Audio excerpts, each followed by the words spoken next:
वहीं मध्य प्रदेश के 28 सीटों पर मतदान के दौरान कुछ बूथों पर हिंसक झड़प हुई तो सुमावली के 3 बूथों पर फायरिंग कर दहशत फैलाने की कोशिश हुई। भिंड में गांव के एक बूथ पर ईवीएम को नुकसान पहुंचाने की कोशिश भी हुई, जिससे थोड़ी देर के लिए मतदान प्रभावित रहा। कुल मिलाकर छिटपुट हिंसा के बीच सभी सीटों पर शांतिपूर्ण तरीके से मतदान संपन्न हुआ। इस रिपोर्ट में देखिए।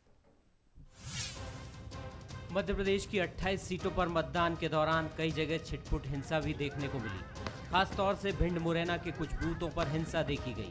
मुरैना की सुमावली सीट के कासपुरा गांव में मतदान के दौरान कुछ असामाजिक तत्वों ने फायरिंग कर दहशत फैलाने की कोशिश की। वहीं सुमावली के ही पिपरसा गांव के बूथ पर भी फायरिंग कर मतदान प्रभावित करने की कोशिश हुई, जहां बूथ कैप्चरिंग करने की भी कोशिश हुई। मतदाता पर्ची फाड़कर मारपीट भी हुई। सुमावली के एक और पोलिंग बूथ शतावर गांव में फायरिंग हुई। यहां गोली लगने से एक युवक घायल भी हो गया। यहां बीजेपी और कांग्रेस कार्यकर्ताओं ने जमकर हंगामा भी किया।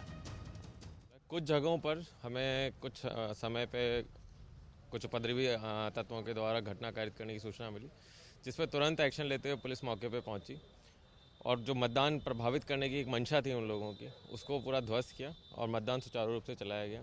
कुछ जगहों पे लोग चिन्हांकित भी किए गए, उनकी धरपकड़ के प्रयास किए जा रहे हैं और कुछ एक दो घटनाएं जो हुई थी उसमें कुछ सफलता भी मिली हम लोगों को धरपकड़ करने में। अभी तक घायलों में एक ही व्यक्ति का है जो सुबह पाठकपुरा में है, जिसका बताया जा रहा है कि आपस में दो गुटों में संघर्ष हुआ था, उसके बाद उसमें चोट आई है। उसका मेडिकल में अभी फायर आर्म इंजरी की पुष्टि नहीं हुई।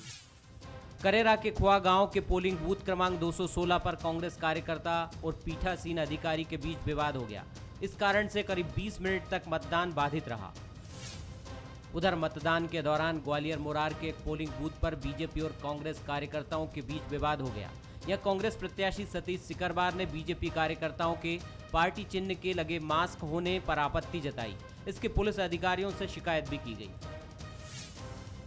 इंदौर सावेर के एक पोलिंग बूथ पर मतदाताओं को वोटिंग से रोकने पर बीजेपी प्रत्याशी तुलसी सिलावट और चुनाव कर्मियों के बीच बहस हो गई। बीजेपी प्रत्याशी का आरोप था कि पोलिंग बूथ पर तैनात कर्मचारी मतदाताओं के पास आधार कार्ड होने के बावजूद मतदान करने से रोक रहे थे। उधर मतदान के दौरान भिंड के महगांव के लिलो मतदान केंद्र पर कुछ असामाजिक तत्वों ने ईवीएम को नुकसान पहुंचाने की कोशिश की, जिससे थोड़ी देर मतदान बाधित रहा। बाद में सुरक्षा बलों ने स्थिति को कंट्रोल में किया। चोरा सीट पर कुछ बाहुबलियों ने मतदान रोकने की कोशिश की, हालांकि वो सफल नहीं हो पाए। डबरा में एक पोलिंग केंद्र पर करीब पौन घंटे तक मशीन खराब होने से वोटिंग देर से शुरू हो सकी। छिटपुट घटनाओं को छोड़ दें तो मध्य प्रदेश की 28 सीटों पर उपचुनाव के लिए मतदान शांतिपूर्ण तरीके से संपन्न हुआ। Bureau report, Bansal news.